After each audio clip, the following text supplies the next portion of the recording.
Hello दोस्तों। तो आज हम लोग का केमिस्ट्री का लेक्चर 6 है। तो बाकी के जो लेक्चर्स 5 लेक्चर्स हैं वो पिछली वीडियोस मतलब आप लोग देख लीजिएगा। उनके लिंक मैं आपको डिस्क्रिप्शन में दे दूंगा।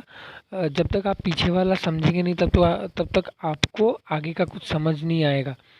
तो बाकी की सारी वीडियोस में हम लोगों ने जो जो कवर कर लिया है उसके आगे का हम लोग को कवर करना है। तो अभी हम लोग को कवर करना है कॉलीगेटिव प्रॉपर्टी में। अभी हम लोग को कवर करना है ये जो कॉलीगेटिव प्रॉपर्टी है, कॉलीगेटिव प्रॉपर्टी। इसमें हम लोगों को कवर करना है relative lowering of relating lowering of vapour pressure हम लोग का हो गया है।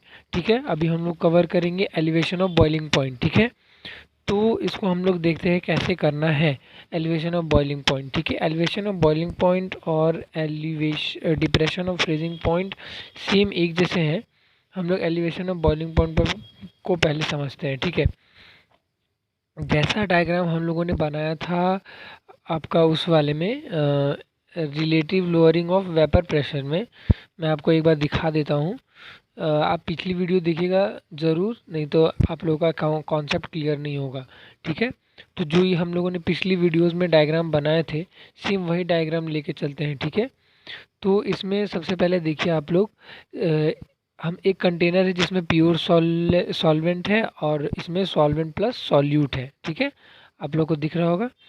और फिर उसके बाद ये जो है ये मॉलिक्यूल्स है। ठीक है, यहाँ तक हम लोग का लेवल है, ये प्योर सॉल्वेंट और ये सॉल्वेंट प्लस सॉल्यूट। तो हम लोग सबसे पहले इसको लेंगे टी बी नॉट, जैसे वहाँ पे पी वन नॉट लेते थे वैसे यहाँ पे टी बी नॉट और यहाँ पे टी बी। ठीक है, यहाँ P one nought P one तो वैसे ही T B nought T B. ठीक है, उसके बाद आगे का देखते हैं हम लोग। लेट अस कंसीडर, ठीक है, let us consider T B be the boiling point of pure solvent.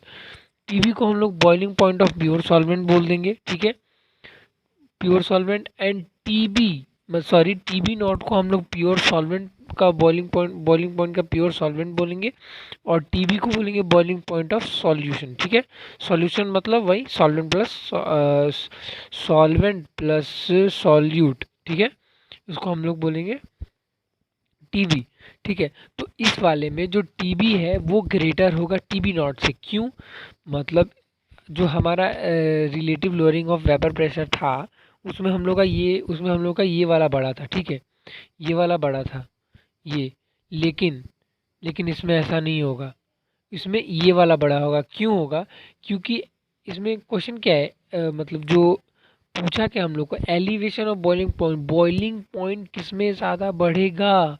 ठीक है, मतलब ये प्योर सॉल्वेंट है, प्योर सॉल्वेंट को हम लोग नॉर्मल अगर प्योर सॉल्वेंट है और एक सॉल्यूट प्लस सॉल्वेंट है, दोनों सबसे सबसे पहले दोनों में से कौन सा जल्दी गर्म होगा? ठीक है, तो सबसे पहले हम इसको भी हीट प्रोवाइड करेंगे, इसको भी हीट प्रोवाइड करेंगे। तो जो दोनों को हम लोग हीट प्रोवाइड कर दिए, तो उसके बाद ये जो सॉल्वेंट और सॉल्यूट है इसके अंदर, मतलब अगर ये गर्म हो जाएगा तो ये बहुत ज़्यादा देर तक रह पाएगा ना। और यहाँ पे प्योर सॉल्वेंट है, ये जल्दी भाप निकालेगा और निकल जाएगा। ठीक है, तो एलिवेशन ऑफ बॉइलिंग पॉइंट इसीलिए बोलते हैं बॉइलिंग पॉइंट का एलिवेशन मतलब बढ़ना। बॉइलिंग पॉइंट सबसे ज़्यादा किस में बढ़ेगा? तो वो इसमें बढ़ेगा, तो इसीलिए ये बढ़ा हुआ। फिर तो हम लोग यहाँ पे देखते हैं, लेट अस कंसीडर, सबसे पहले हम लोग को कंसीडर करना है boiling point of pure solvent and T B be the boiling point of, मतलब टी बी इसमें सिंपल सा यही बोला है वर्डिंग्स में कि जो हमारा टी बी नॉट है इसको हम लोग boiling point of pure solvent, और टी बी जो है ये टी बी नॉट को हम लोगों ने देख लिया, फिर टी बी जो है इसको हम लोग लेंगे बॉइलिंग पॉइंट ऑफ सॉल्यूशन। ठीक है, सेम वही दिया है यहाँ पे। उसके बाद आगे देखते हैं, ये हो गया। फिर टी बी बड़ा होगा इससे। ठीक है, सही है। चेंज इन बॉइलिंग पॉइंट, जो डेल्टा टी बी जो होगा वो चेंज होगा, ये T B minus T B not होगा ना, बड़े से माइनस छोटे को करते हैं ना, मतलब फाइनल माइनस इनिशियल होता है ना। ठीक है, फिर उसके बाद the difference between boiling point of solution, जो सॉल्यूशन और boiling point of pure solvent का बीच का जो डिफरेंस है, is given pressure is called as elevation of boiling point. ठीक है, उसको मतलब एक गिवन प्रेशर पे हो तो उसको हम लोग एलिवेशन ऑफ बॉइलिंग पॉइंट कहते हैं। ठीक है, उसके बाद the elevation of boiling point is directly proportional to the molality. जो एलिवेशन ऑफ बॉइलिंग पॉइंट है वो मोलैलिटी के प्रोपोर्शनल होता है। ठीक है, ये वाला एकदम मतलब कंठस्थ रहना चाहिए, ये वाला याद रहना चाहिए कि वो मोलैलिटी के ही प्रोपोर्शनल होता है। यहाँ पे भी एलिवेशन ऑफ बॉइलिंग पॉइंट में भी और डिप्रेशन ऑफ फ्रीजिंग पॉइंट में भी हम लोग देखेंगे, आप लोग अच्छे से समझ जाएंगे। ठीक है, ये डायरेक्टली प्रोपोर्शनल हुआ मतलब बोला एलिवेशन ऑफ बॉइलिंग पॉइंट, तो एलिवेशन ऑफ बॉइलिंग पॉइंट ये है। ठीक है, तो ये डायरेक्टली प्रोपोर्शनल है मोलैलिटी के। ठीक है, तो उसके बाद हम लोग का एक कांस्टेंट आ जाएगा, ये रेसिप्रोकल का साइन हट के, सॉरी डायरेक्टली प्रोपोर्शनल का साइन हट के, जहाँ पे टीबी होगा elevation of boiling point, molality ये होगा, और केबी, केबी जो है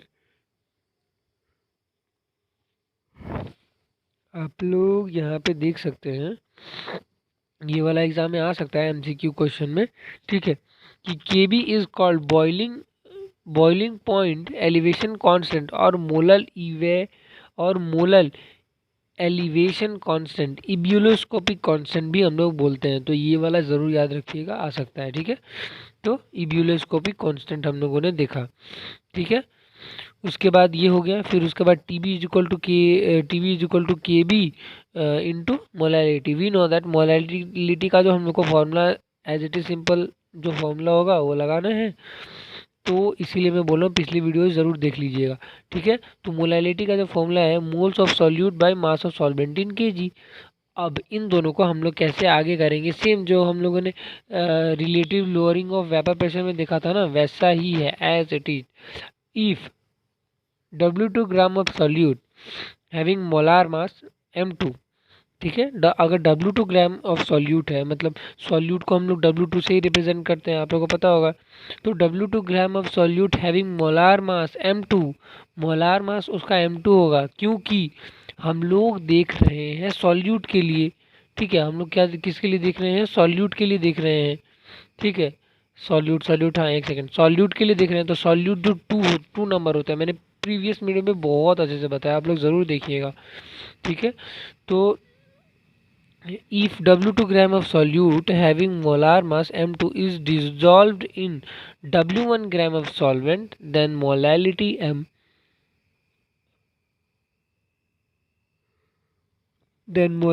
M of solution is given below। ठीक है, M मतलब molality is equal to W2/M2 और W1/1000 हो जाएगा। ठीक है, उसके बाद M is equal to W2/M2 into 1000/W1। ठीक है, ये हम लोगों ने इसको चेंज किया, ये एज इट इज ऐसे ही रह जाएगा, ये वाला ऊपर जाकर रेसिप्रोकल हो जाएगा, तो ये ऊपर रह जाएगा और ये नीचे आ जाएगा, तो सेम यहाँ पे ऐसे ही हुआ है।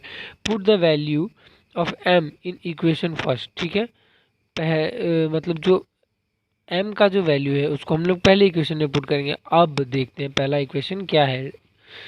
पहला इक्वेशन ये है। ठीक है, यहाँ पे हम लोग पुट कर देंगे, आंसर आ जाएगा। ठीक है, तो उसके बाद हम लोगों ने यहाँ पे पुट किया ये वाला जो इक्वेशन है हम लोग का।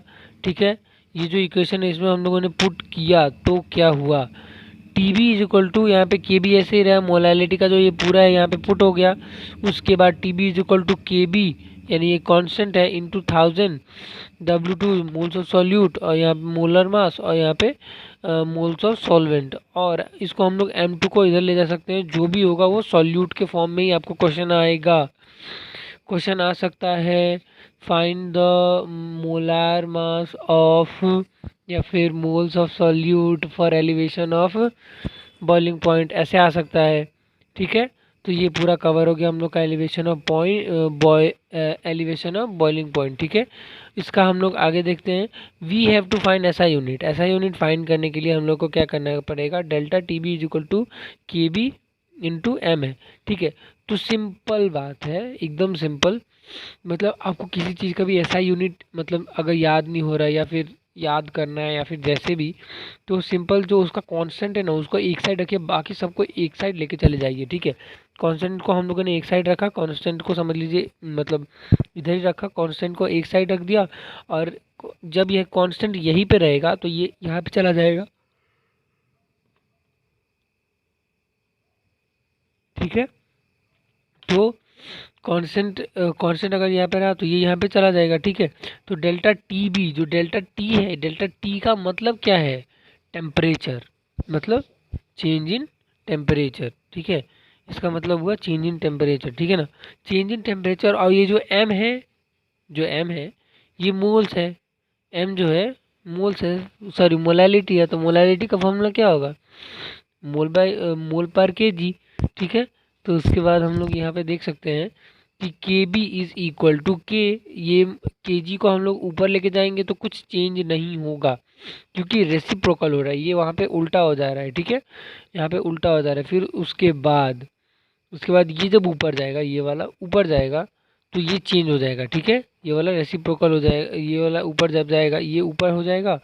मैं आपको करके दिखाता हूँ, जैसे कि एक सेकेंड समझ लीजिए, ऐसे है कुछ, जैसे यहाँ पे ऐसे, यहाँ पे हम लोग को क्या दे रखा है, दिया हुआ है के बी इज इक्वल टू के, फिर यहाँ पे के बाई यहाँ पे मोल पर केजी, कुछ ऐसे दे के रखा है, ठीक है। उसके बाद हम लोग देखते हैं इसको कैसे करेंगे। तो एकदम सिंपल सा है, के बी को हम लोग इधर रखते हैं, के बी, और ये जो के है, जो के है मतलब ये जो के जो हमारा आया है वो टेम्परेचर का केल्विन में है। यहाँ पे इंटू करेंगे, के जी ऊपर में आ जाएगा, मोल नीचे में रह जाएगा, मोल नीचे में रह जाएगा, तो यहाँ पे फिर के बी इज इक्वल टू, के को ऐसे ही रहने देंगे, यहाँ पे के जी को भी ऐसे ही रहने देंगे, मोल ऊपर जब जाएगा तो मोल इनवर्स हो जाएगा, ठीक है। तो इसी के साथ हम लेक्चर को एंड करते हैं। आप लोग प्रीवियस वीडियो ज़रूर देखेगा, क्योंकि जब तक प्रीवियस वीडियोज़ नहीं देखेंगे तो आपके कॉन्सेप्ट क्लियर नहीं होंगे, ठीक है। तो तब तक के लिए हम लोग वीडियो मतलब बंद करते हैं, और आप लोग प्रीवियस वीडियो ज़रूर देख लीजिएगा। Like, subscribe, share and comment. Bye bye.